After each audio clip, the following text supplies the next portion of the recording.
It's just a real pleasure for me to introduce Dr. Charles Clancy to you. I'll first tell you what others think of him, and then I'll tell you what I think of him. So Charles is the Senior Vice President and General Manager of MITRE Labs, and he's also MITRE's Chief Futurist. In this role, he's responsible for sparking innovative disruption. These are not empty words, if you know Charles. Accelerating risk-taking and discovery, and delivering real-time technology capabilities and execution through MITRE's laboratories and solution platforms. He also leads MITRE's Fellows program. It's interesting that his own technical interests intersect wireless cybersecurity and AI. Talk about being at the edge of what's relevant today. When I spoke with Charles a few weeks ago and requested him to be our keynote speaker, he says, well, Dinesh, these days I'm really interested in Kolmogorov complexity numbers. I said, go for it, Charles.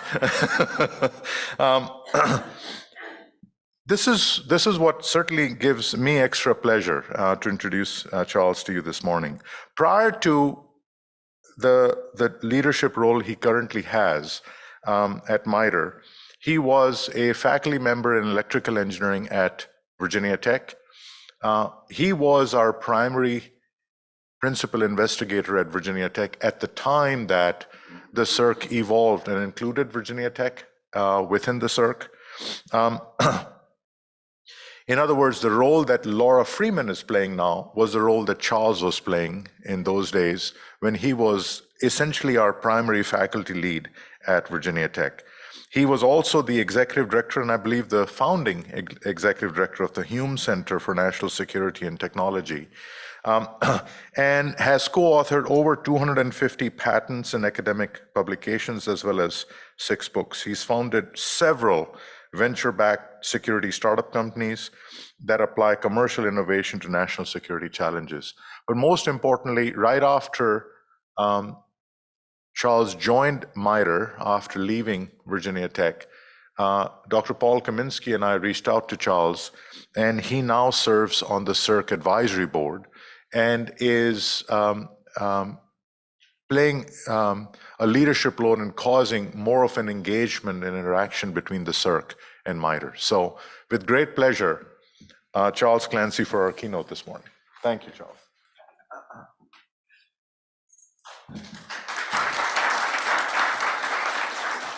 All right, and I'll note that the SERC Advisory Board is in my official bio at MITRE, so I want to make sure everyone knows. But it's my pleasure to be here, and thank you, Paul and Dinesh, for the invitation. It's great to see. I know a lot of friends here. As MITRE's Chief Futurist, I have this really cool responsibility for thinking way out over the horizon. So within MITRE Labs, so again, a little bit of, most of you I'm sure are familiar with MITRE, a systems engineering FFRDC, or a company that operates systems engineering FFRDCs. Most of you are probably familiar with the work we do for DoD. We actually operate 6 such centers across really the entire federal government. And I get to lead the science, technology, and engineering half of all of that. So I've got all of our deep systems engineers. I've got everybody from quantum physics to biotech to AI as part of my group. And we work across the 6 FFRDCs that MITRE operates to really try and bring core technical capabilities and expertise across the entire federal government. So I love my job because I get to work on all kinds of different technologies. My background is really in electrical and computer engineering, but I get to work on all kinds of other fun stuff along the way, and really kind of see intersection points that I think are interesting. And so that's really what my talk today is going to be about, is some interesting intersections. And I don't know, this isn't sort of a fully baked research presentation. It's really kind of philosophical, technical musings of some of threads I think that are interesting that could motivate future research, I guess is how I would characterize it. So yeah, let me jump into it. So here I have on the screen 2 sets of data. It's the same number of characters. The one, I guess first, which of the 2 looks more complex? one on the right, I would assume. I'm going to make this interactive. So apologies for the folks online. It's going to go full Socratic method. I'm going to start calling on Dinesh to answer questions. I miss my time as a faculty member, if you can't tell. So the sequence on the left is obviously much less complicated than the sequence on the right. And so when we think about, and actually, let me see if I can get the, I don't know, I guess I can't hide this. Let me see. If I, well, that's better. Anyway. So Claude Shannon was really kind of the first to really think through this whole field with the notion of information theory. And so back in the late 1940s, Claude Shannon came up with this concept of entropy, which is really looking at the statistical relationship between among data and really trying to quantify how uncertain is something, how random is something. And I would say the thing on the right looks considerably more random than the thing on the left. And he actually was able to quantify this in terms of bit values. So a simple example for those not up on your information theory, if I have a coin that has a fair coin, let's say, I flip that coin, it lands in my hand and I look at it, it's got a 50-50 chance of either being heads or tails. And so before I look at it, the uncertainty is 1 bit. It can either be 0 or 1. That's how much information is going to be revealed when I move my hands. If that coin is biased in some way, let's say for whatever reason, 2/3 of the time it comes up as head and 1/3 of the time it comes up as tails, then flipping the coin and revealing it gives me less information because it was more likely to be heads in the first place. And so instead of getting 1 bit of information when I reveal the coin, I get less than 1 bit. I get maybe 0.8 bits or something. And there's an actual sort of entropy calculation that allows you to know how much information is actually being revealed when I look at that coin. And you can apply this to pretty much any probability, well, you can apply it to any statistical distribution. And so if you think about this in terms of entropy, the sequence on the left really has basically 1 bit of entropy, or 0, depending on what you count, but basically it's purely deterministic, right? It's 0, 1, 0, 1, 0, 1. On the right, I will say that I actually did use my computer's random number generator to create that, so it is truly random. And so here I have, so on the left I have kind of very few bits of actual information, maybe 1 bit of information, that is conveyed using 420 characters. On the right, I have actually 2,510 bits of information because that's base 64 encoded data. Each character represents 6 bits, and so there's a lot more data content on the right. And so this idea of entropy lets us kind of understand the underlying information content of data. It has a zillion different applications. Data compression, for example, is a great example. The sequence on the left is very easy to compress. The sequence on the right is impossible to compress. If I try to compress the thing on the right, I get actually something larger than I started with, in most, depending on the encryption or the compression. The thing on the left, I can compress down into something very succinct using a standard compression codes. But beyond sort of the information theory, what I want to also talk about is really the link to how hard would it be for a computer to generate these sequences. And this is this idea of Kolmogorov complexity that I'll come back to. So here.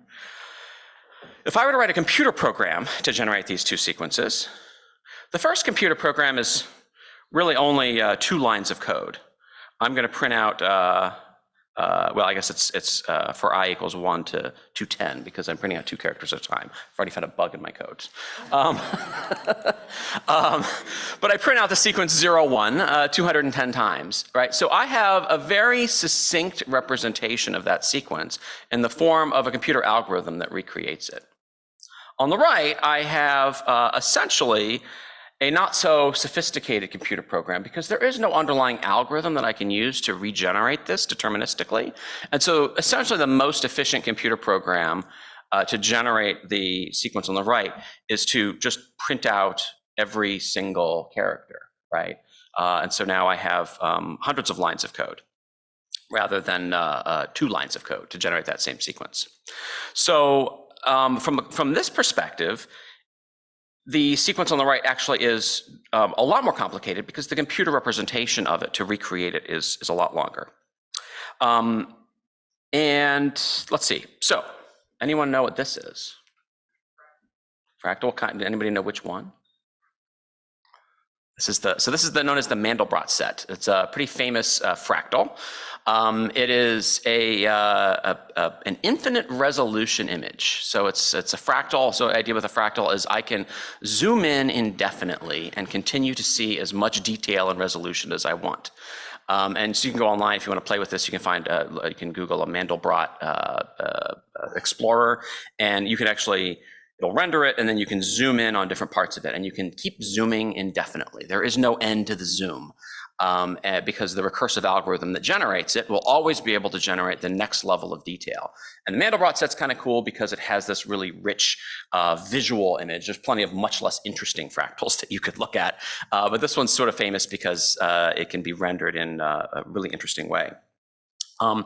So in theory, if I wanted to store a full representation of the Mandelbrot set with infinite detail, right? It would take infinite storage, right? There's no way to store the full resolution of this thing if I wanted to store it as like a JPEG on my computer. I could only pick a certain level of fidelity that I could render and save off as an image. There's no way to do it all. But that kind of begs the question, how much detail do we actually need for the mission that we look to accomplish? In this case, the goal is to produce an image that your eyes can see, and your eyes can only absorb a certain resolution. In fact, I think modern 8K televisions have exceeded human visual perception at this point in terms of the number of pixels per square inch that our brains can actually absorb.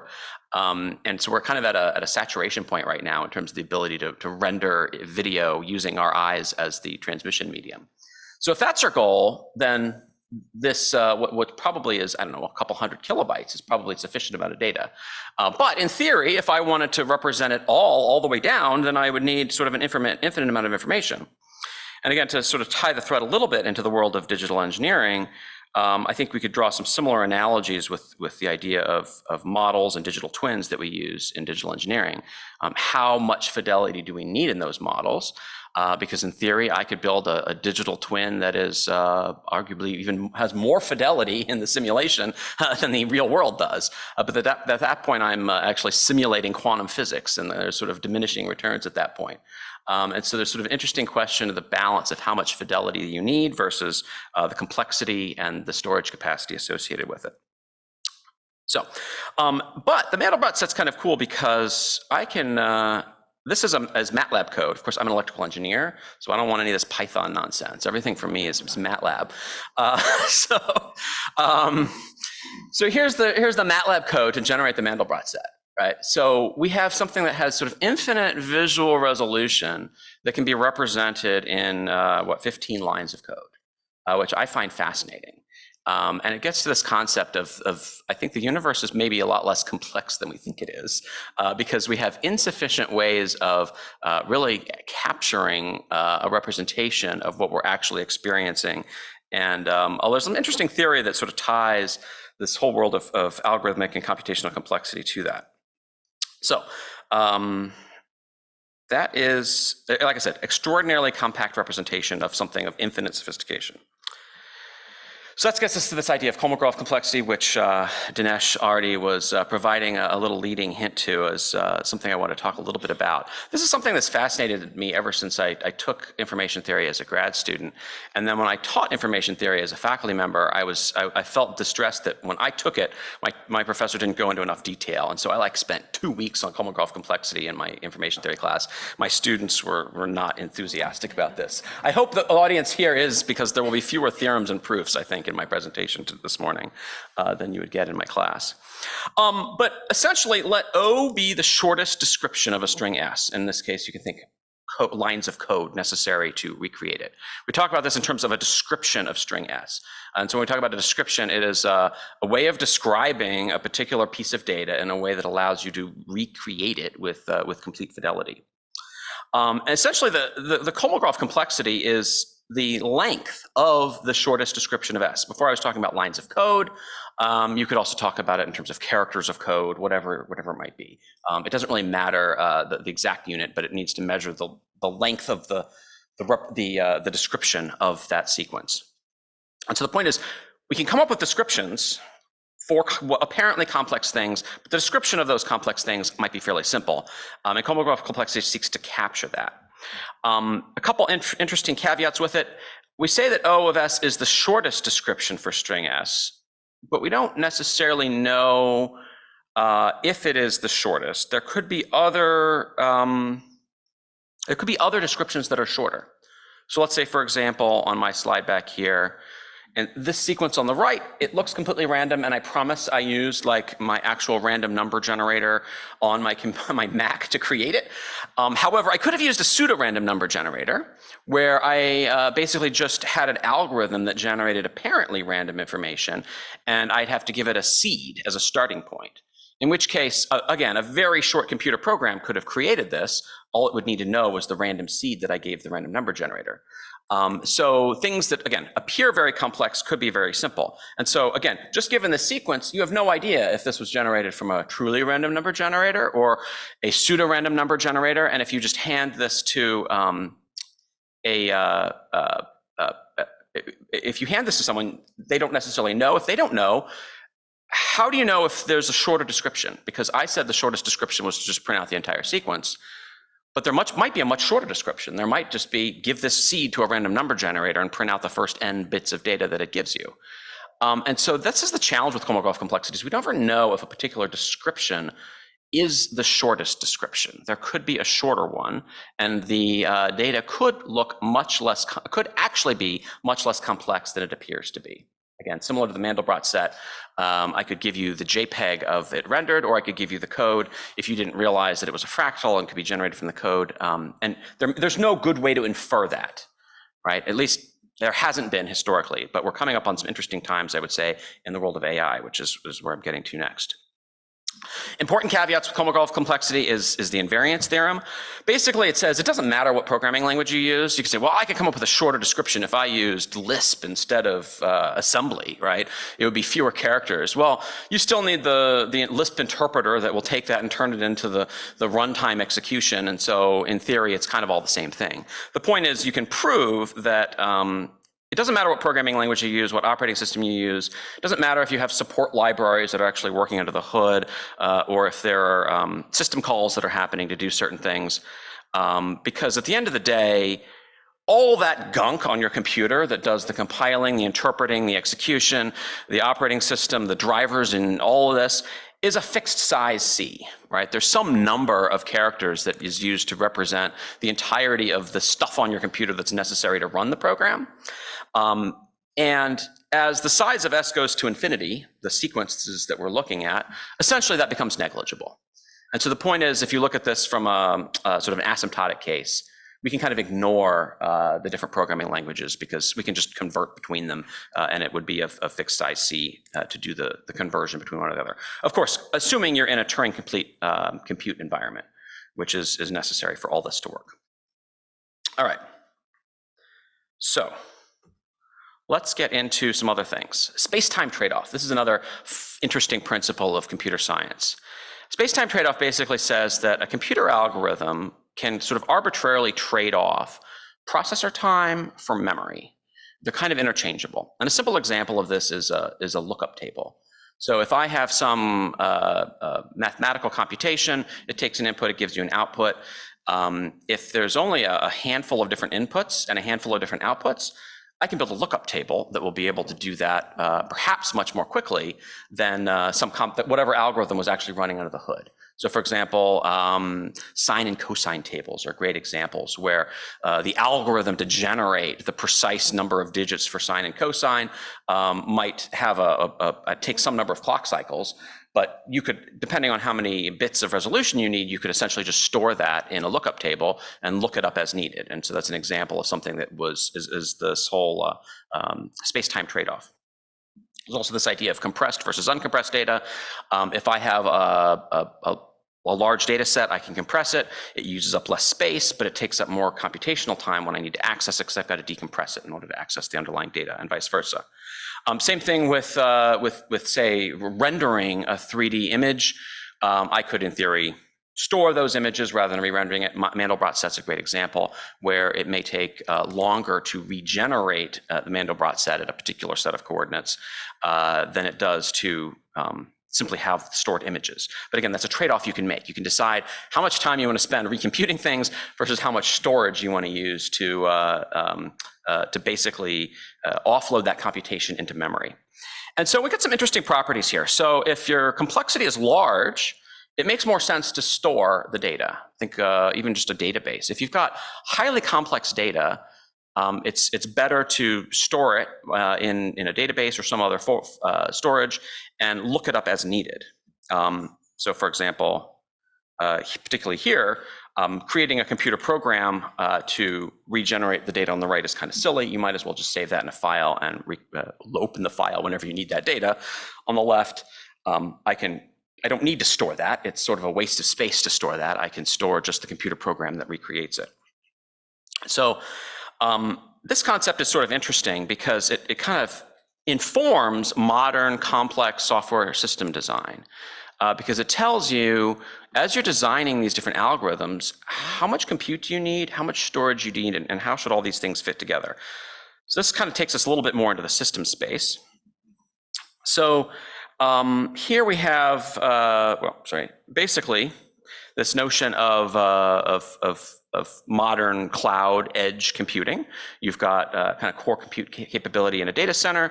You have increasingly now edge nodes that are doing compute more locally. Certainly in wireless systems and 5G, we have examples of edge computing where, right now it's sort of metro scale data center access to reduce latency, but it could be even, I don't know, you're talking about basically compute resources at cell towers that can offload computation so it doesn't have to traverse all the way back to the cloud in order to reduce latency.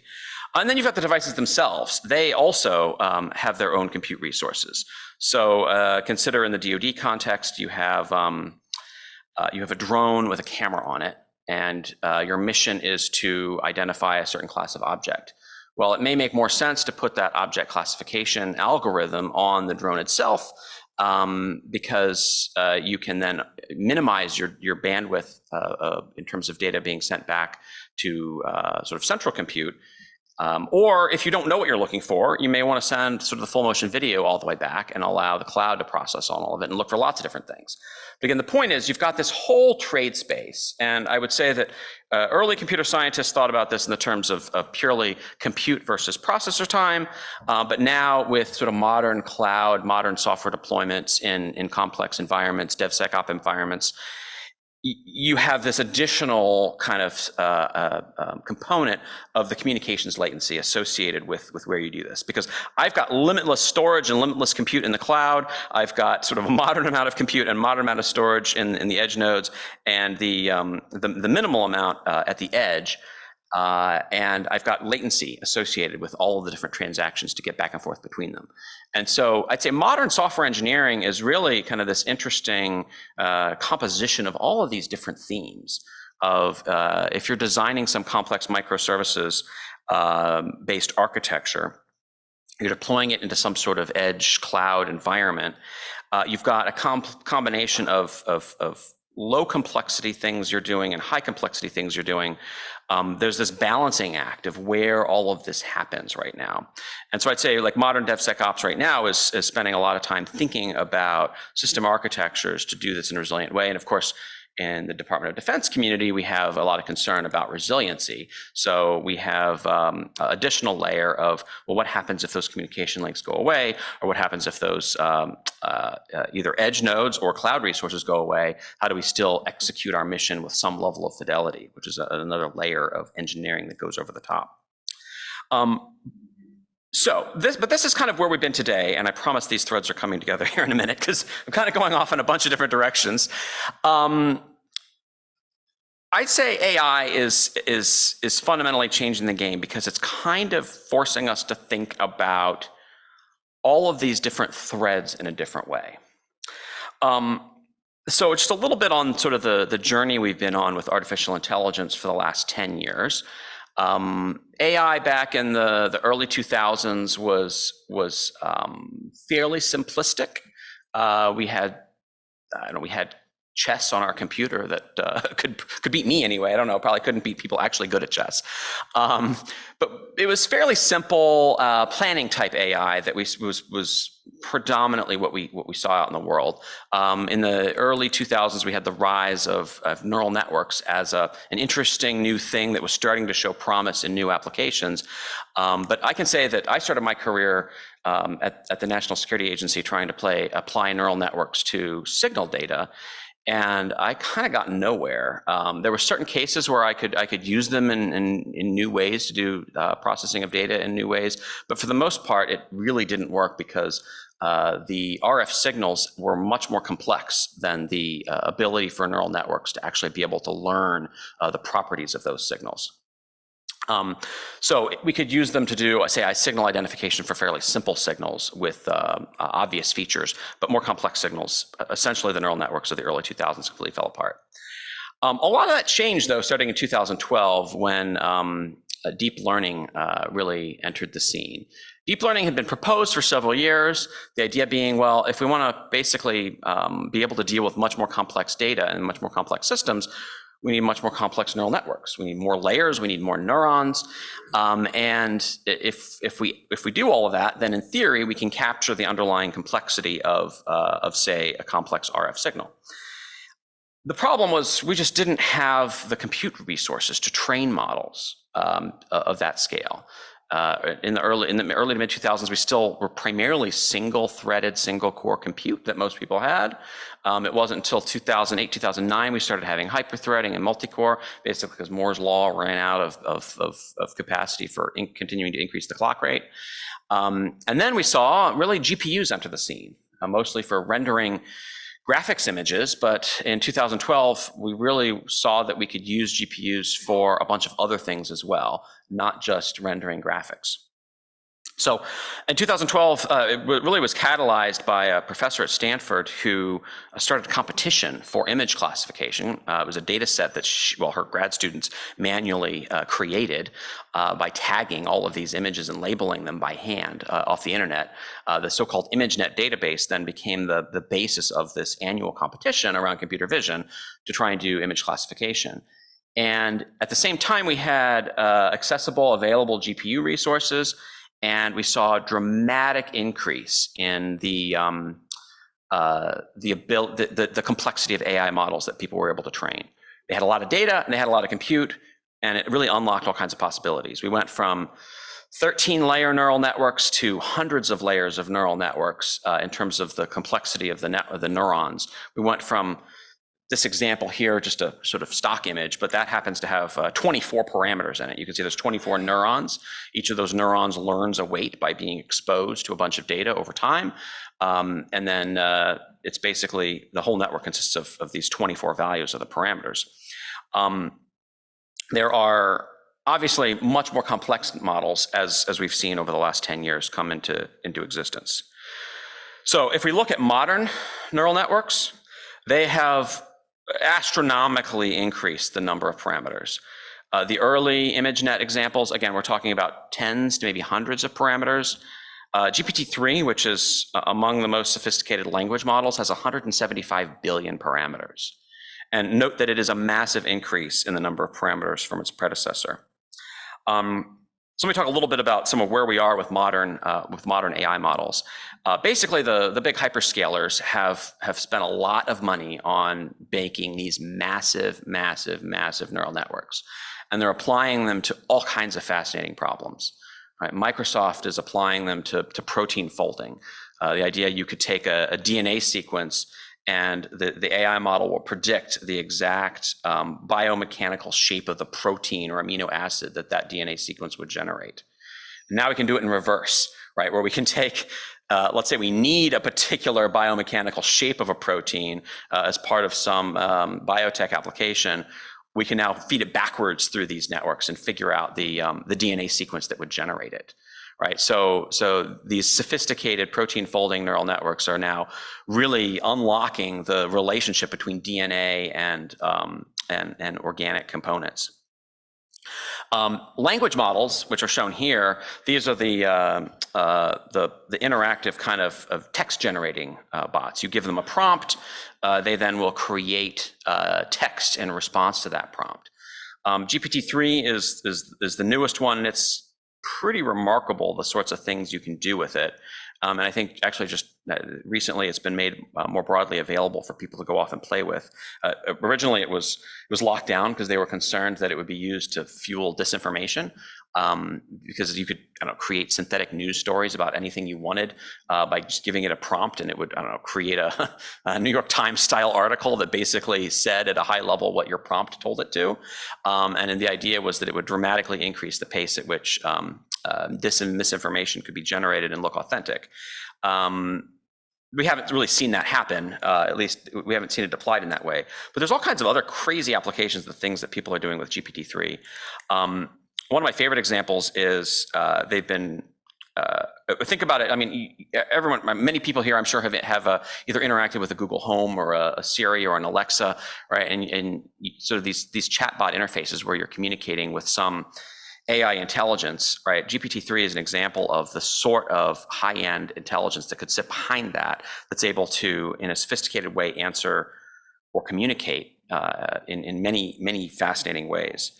You also can apply it to software development, I think is a really cool example as well. So there's now GitHub has you can pay a monthly fee basically, and they've taken the entirety of software that lives in GitHub, dumped it into an AI model, and essentially it's autocomplete while you're programming, right? You type that you're going to define a new function, and you give the function the name sorting algorithm.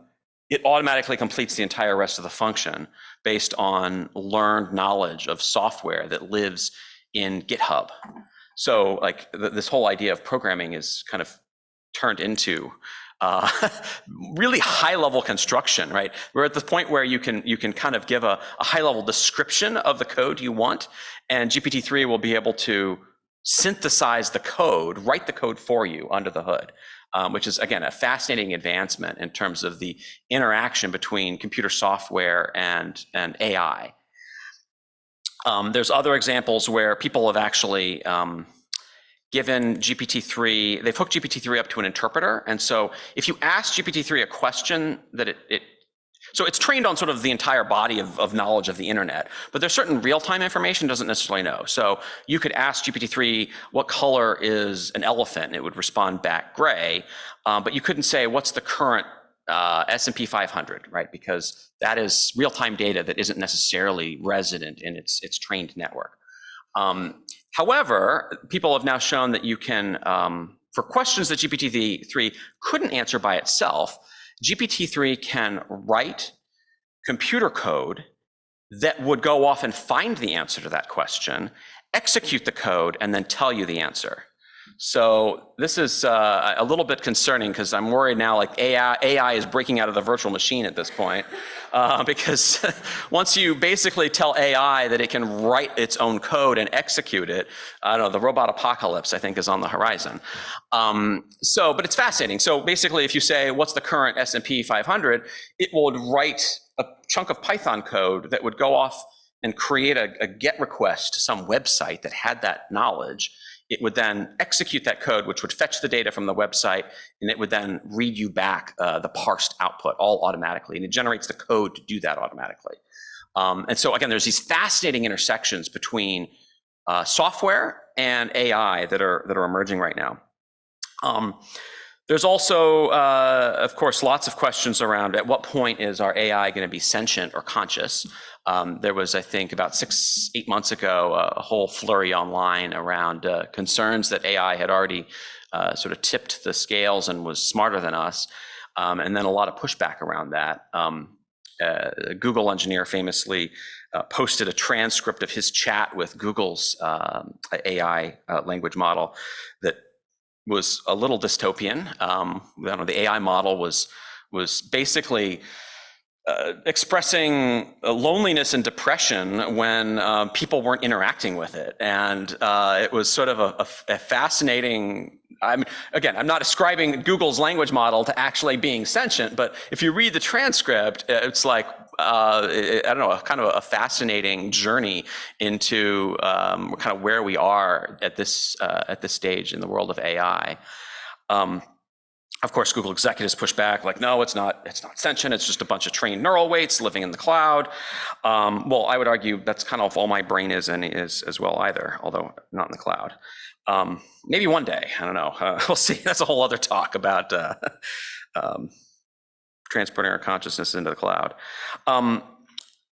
Language models are just one example, though. We also have these new image models, DALL-E 2 and Stable Diffusion are two great examples where you can now give these things a prompt of text, and it will generate an image that represents that.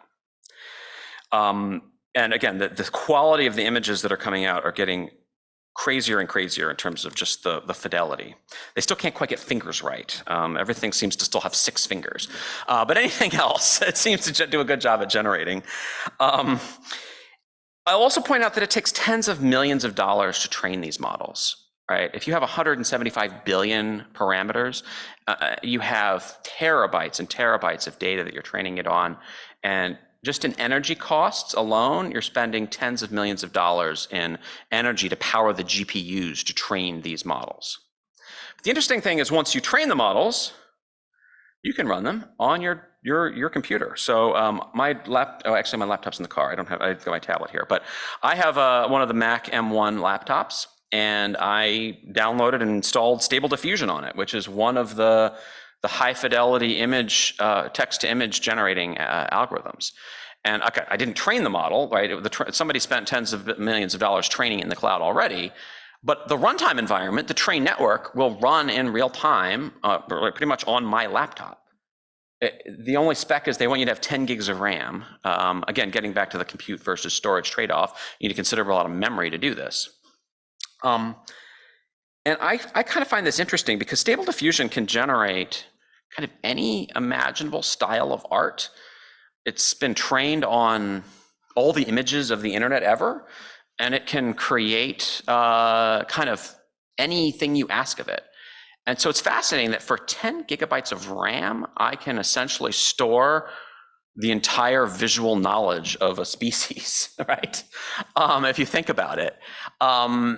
And maybe that implies that the visual knowledge of our species isn't as complex as we think it is, if in 10 gigabytes of RAM, I can create any of it that I want, right? That I can recreate sort of anything in that corpus with such a small amount of compute power and a small amount of memory.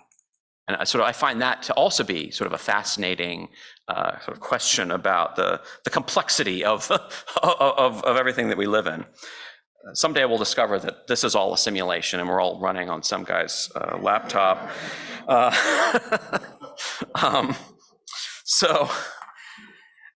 right, so let me just kind of finish tying these things together here. So Mandelbrot set, I brought that up earlier.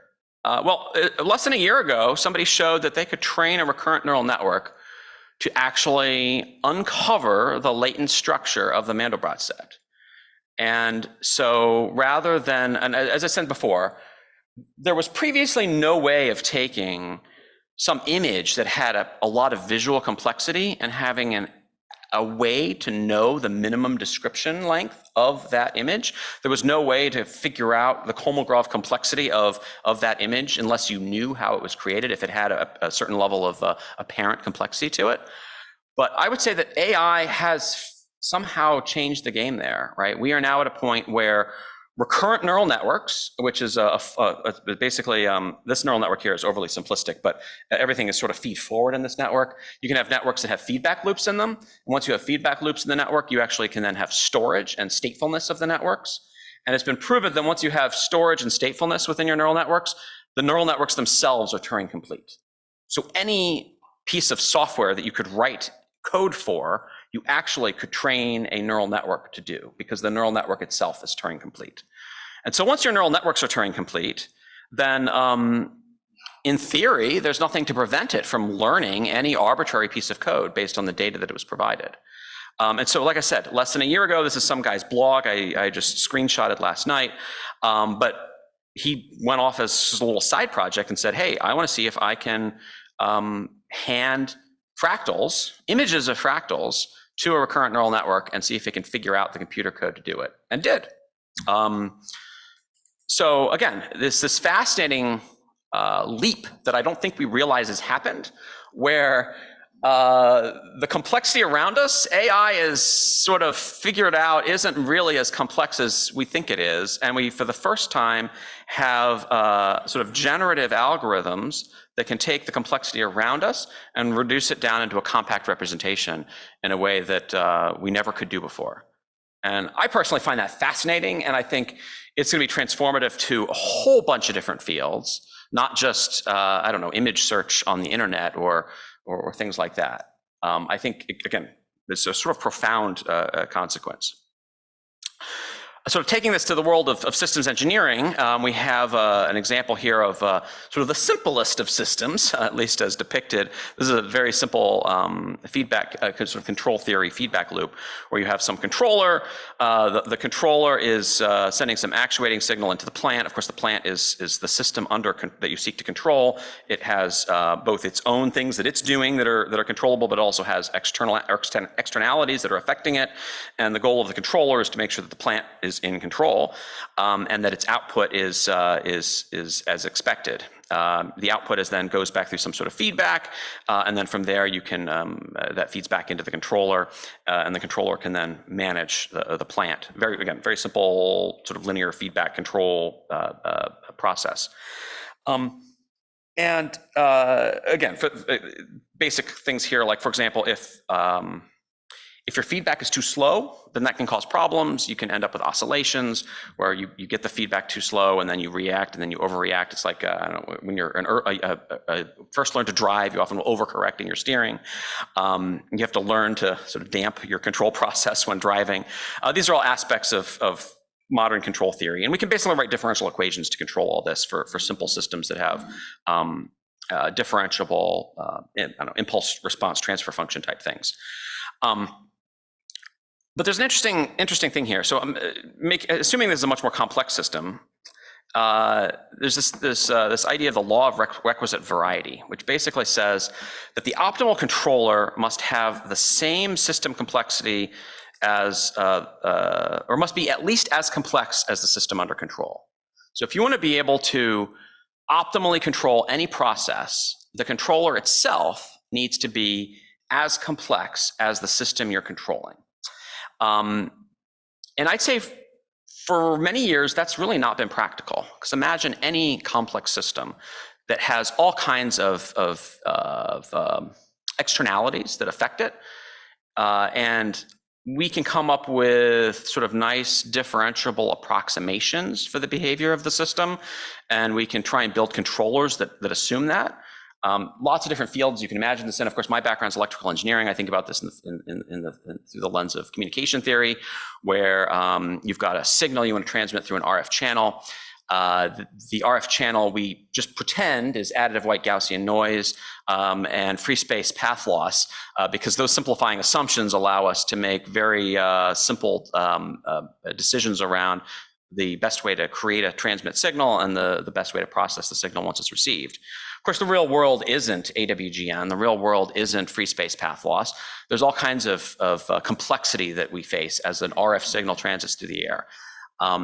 As we've matured, say, to 4G and 5G, we've changed the underlying transmit waveforms to assume a much more complex environment. Like 4G, one of the big advances is that it's designed to bounce off walls. Like it doesn't assume free space path loss. It assumes the signal coming out of my phone is going to bounce off of all of these walls and somehow land over somewhere else. And so the idea of multipath and fading, all of that's baked into the presumption of the wireless system, and adds an efficiency, I would say.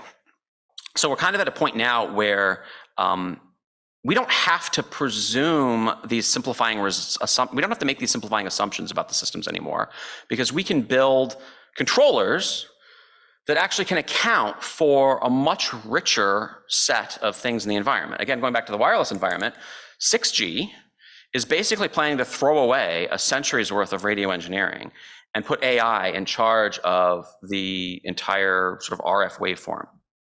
And the reason is because we don't need to make simplifying assumptions about the channel that data is going over anymore. We actually can use deep learning to, I guess, get a more, a deeper understanding of the RF environment and adapt in real time in a way that was never possible before we had these sophisticated AI algorithms that we could put under the hood. And so I guess my assertion here is that we're on the verge of this whole concept of I'd say deep control theory. There's plenty of examples of this happening already in video games and in sort of discrete environments. You've got one of my favorite examples is teaching a neural network to play video games where the input is just the visuals, it's the pixels on the screen of the game, and the reward function is whatever the score is, and the inputs is like up, down, left, right, A, B are the inputs, and these neural networks will learn how to play games. They just sit and try over and over and over again and slowly learn what works. Now they don't understand what works, but they know that under certain circumstances and certain pixel configurations on the screen, I need to press A or B or up or down or left and right. And so there's these, of course, AI algorithms that can now play well, it used to be, we were really excited when they could play like Super Mario Brothers, but now they're playing all kinds of complex first-person shooter games, among other things, strategy games that involve more than just sort of real-time hand-eye coordination, but actually involve sort of longer-term decision-making. All of these things are now possible because of the advances in the statefulness and the complexity of these algorithms.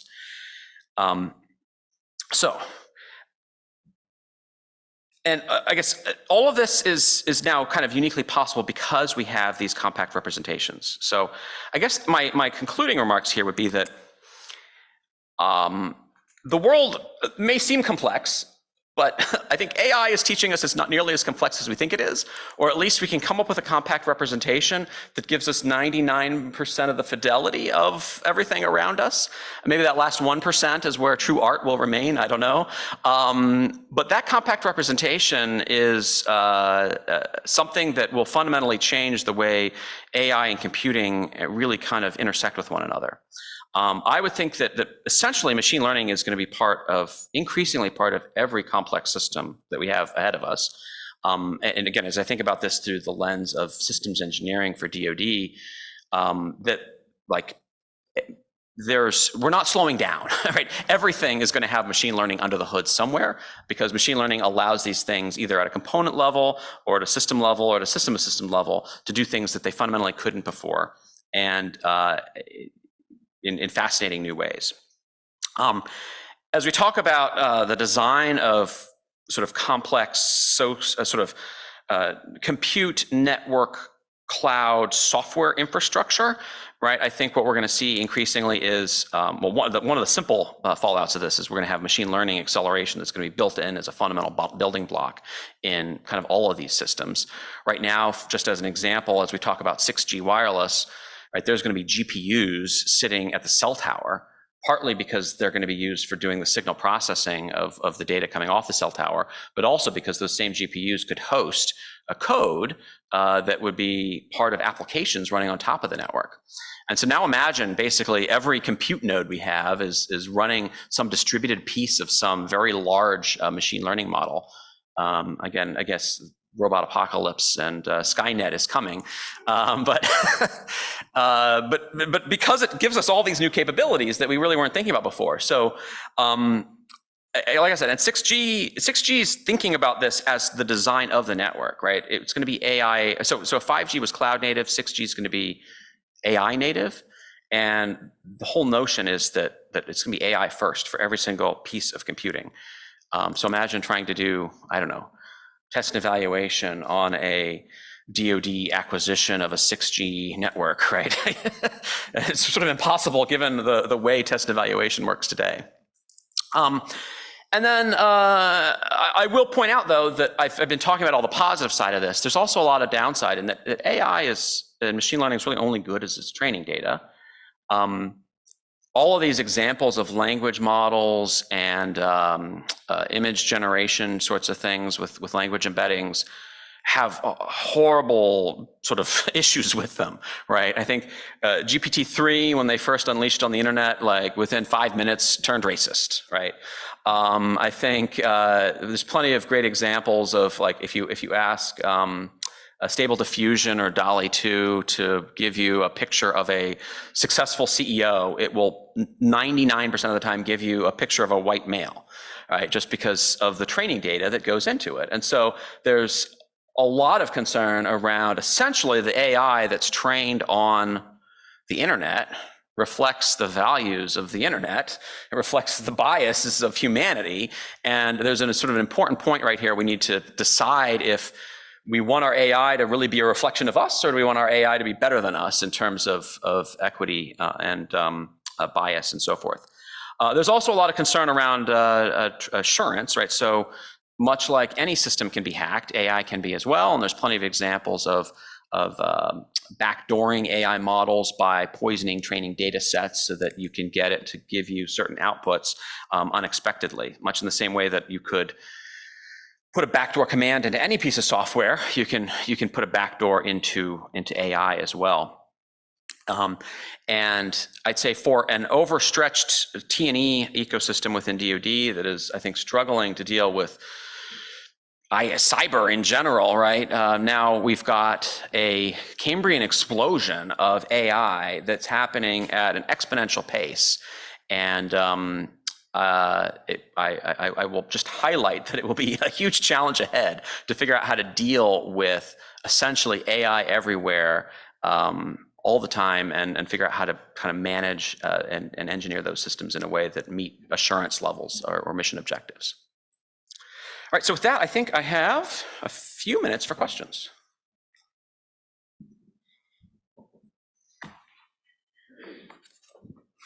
There. So Charles, we've been doing these AI Explorer webinars within Cozy in the AI working group there, and the last one we had the CTO of a company called Unscramble, which has a really interesting product. It generates information from conversational AI. It's basically writing database queries. And so we thought this was really cool. You know, we need this for system engineering, because effectively system engineering is finding information in text-based stuff. You know, what would it take for us to adapt this to do engineering jobs like we do? And he said, well, we mostly target sales and marketing because, quite frankly, it's $1 million on an hour worth of decision, and you don't have those kind of speeds in your environment. And so the question is, when you think about the billions of dollars that are being invested into these commercial applications, how do we ever get there in our domain? Who's going to fund this? That's a good question. So if you think about how digital engineering is done today, I'd argue a lot of times you kind of come up with the system design, you start building it, and then it's sort of an after the fact, you're going back and creating the digital representation of it. At least that's a lot of how digital engineering is practiced today.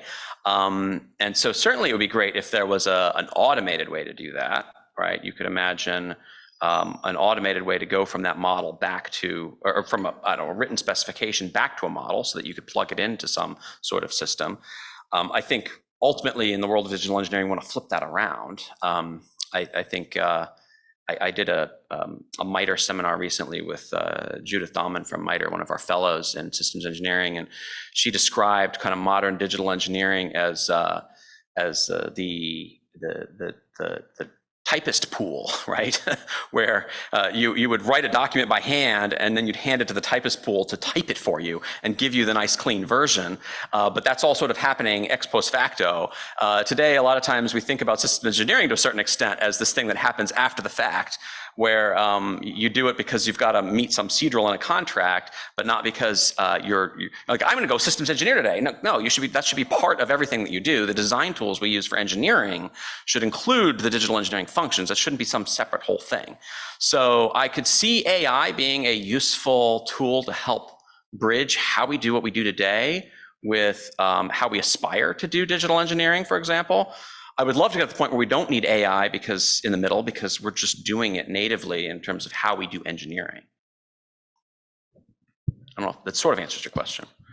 Sort of.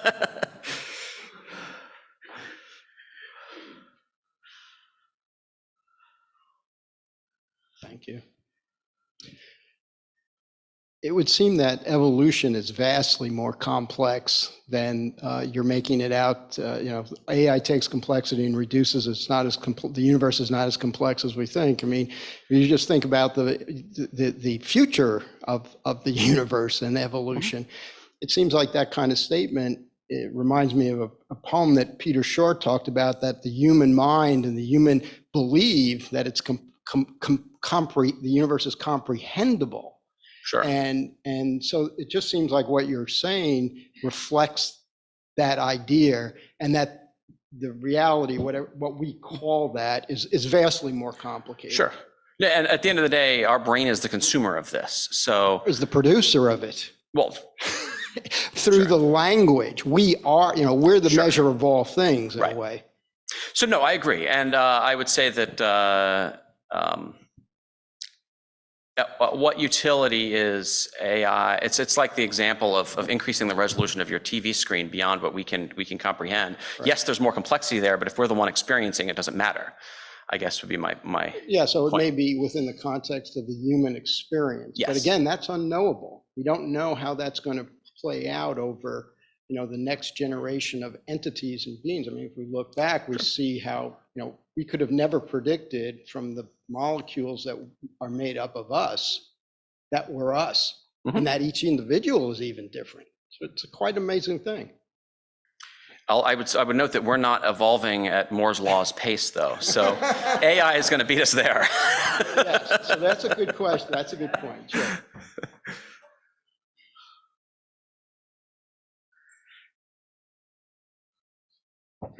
I really appreciate the comments about computational evolution.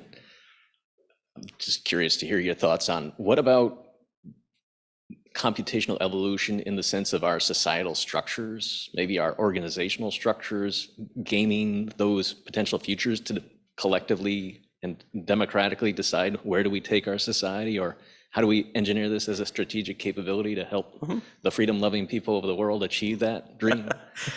So a great example would be, obviously we have this, the National Defense Strategy calls out strategic competition with China as an example, and we've sort of drawn two worldviews, again, overly simplistic worldviews of autocracy and democracy as the kind of two prevailing forces in the world. And there's a lot of effort now to try and use AI and all these tools to inform policy decisions that would help maximize one over the other, right? But those policy tools we don't have the training data to help them know the effects of all of this down the road. We don't have thousands of examples of China invading Taiwan that we can feed into the AI so it knows that that's a bad thing, right? We didn't have thousands of examples of Russia invading Ukraine either, right? So arguably a lot of the policy levers, we're trying to use AI to inform some of these policy levers is, I guess to the prior commenter's point, kind of unknowable. So that is something that's kind of interesting as we look at these decision support systems that are increasingly doing things like recommending courses of action for sanctions or trade policy to try and maximize democracy over autocracy. I'd say it's the lack of training data that would make that unreliable, I would say, because we don't really know how these complex systems will evolve. But maybe if we go through this universe, I don't know, a few billion times, and we record all the data, I can train an AI model that'll tell you whether or not we should sanction Huawei or not, right? Charles, this is a really interesting area, and I study this a lot. But there's a couple companies out there that have applied automated course of action analysis to sales and marketing. So it lays out your customer interface plan for you just by the nature of the customer that's in there. So the commercial market's going to drive this. That's a bit more tactical, right? So we've got more training examples of that. I'd say AI is great at tactical decision support. I don't know that it's great at strategic decision support yet. No. Okay.